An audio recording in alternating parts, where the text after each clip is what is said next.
အားလုံးပဲမင်္ဂလာပါဒီဗီဒီယိုမှာနာမည်ကြီးဂီတာသမား Jerry Dye ဆိုတဲ့လူကပြုလုပ်တဲ့ဂီတာဆိုလိုပြန်ပွဲတစ်ခုမှာ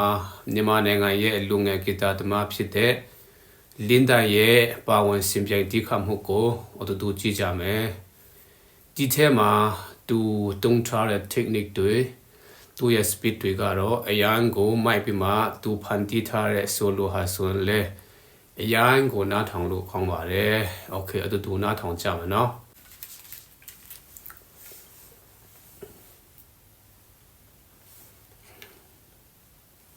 Last but not least, video number 4. The two people that I saw the most in the comments, Lynn Thant.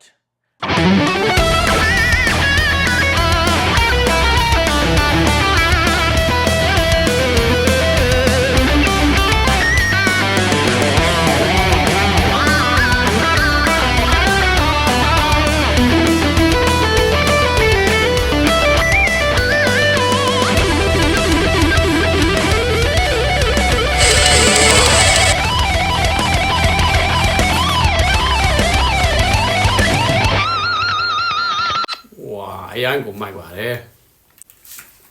โอเคအားလုံးတွေ့တဲ့အတိုင်းပါပဲ